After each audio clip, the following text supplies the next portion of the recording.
Hello guys, നമുക്കിന്നൊരു chicken കറി ഉണ്ടാക്കിയാലോ? Chicken കറിക്ക് വേണ്ട ഇൻഗ്രീഡിയൻസ് ഒന്നും പ്രത്യേകിച്ച് പറയണ്ടല്ലോ. സവാള, ഇഞ്ചി, വെളുത്തുള്ളി, പച്ചമുളക്, തക്കാളി മസ്റ്റാണേ. ഇനി നമുക്ക് ഗ്യാസ് അടുപ്പ് കത്തിച്ചൊരു പാത്രവും വെച്ച് കൊടുക്കാം. പാത്രം ചൂടായതിന് ശേഷം വെളിച്ചെണ്ണയും ഒഴിക്കാം കേട്ടോ. ഇനി വെളിച്ചെണ്ണ ചൂടാവട്ടെ കേട്ടോ.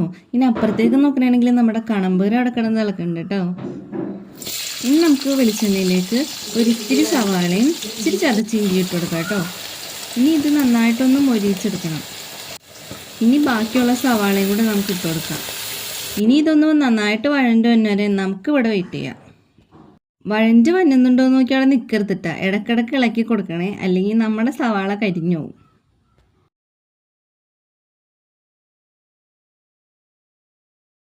സവാള നന്നായിട്ട് വഴണ്ട് വന്നിട്ടുണ്ട്. ഇനി നമുക്ക് പച്ചമുളക്, ഇഞ്ചി, വെളുത്തുള്ളി ഇതിലേക്ക് ഇട്ട് കൊടുക്കാം.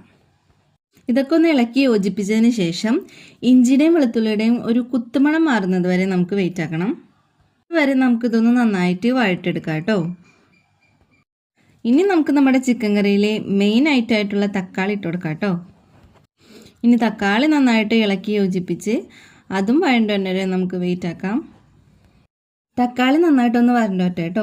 അടുത്തതായിട്ട് നിങ്ങൾ എന്താ ചെയ്യേണ്ടതെന്ന് വെച്ചാൽ എൻ്റെ ചാനൽ ഒന്ന് സബ്സ്ക്രൈബ് ചെയ്യണം. തൊട്ടടുത്തുള്ള ബെല്ലൈക്കണും കൂടെ ഒന്ന് ക്ലിക്ക് ചെയ്യണേ. ലൈക്ക് ചെയ്യാനും ഷെയർ ചെയ്യാനും മറക്കണ്ട. തക്കാളി നന്നായിട്ട് വരണ്ട് വന്നിട്ടുണ്ട്. ഇനി നമുക്ക് നമ്മുടെ പൊടി ഐറ്റംസ് ഇടാൻ നോക്കാം.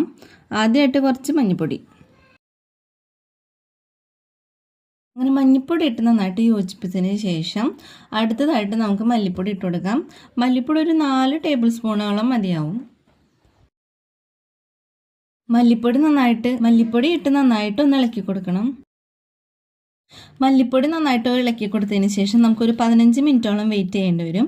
കാരണം മല്ലിപ്പൊടി ഒരു കുത്തുമണം മാറാനായിട്ടാണ്. ശേഷം നമുക്ക് മുളക് പൊടി ഇട്ട് കൊടുക്കാം. മുളക് പൊടി ഒരു 3 ടേബിൾ സ്പൂണോളം വേണ്ടി വരും കേട്ടോ. ഇത് നന്നായിട്ട് യോജിപ്പിച്ചതിന് ശേഷം ഈ പൊടികളൊക്കെ ഒന്ന് വഴണ്ട് മുരിഞ്ഞ് വരുന്നത് വരെ നമുക്ക് വെയിറ്റ് ചെയ്യാം.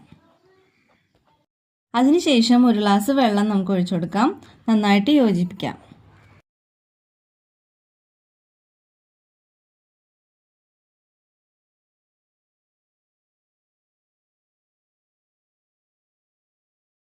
അടുത്തതായിട്ട് നമുക്ക് നമ്മുടെ മെയിൻ ഇൻഗ്രീഡിയൻറ്റ് ചേർക്കാം, ഉപ്പ്. ഉപ്പില്ലാത്ത ഏത് കറിയാണല്ലേ നമുക്കുള്ളത്. ഉപ്പൊക്കെ ഇട്ടൊന്ന് യോജിപ്പിച്ചതിന് ശേഷം നമ്മുടെ ചിക്കൻ ഇട്ട് കൊടുക്കാം.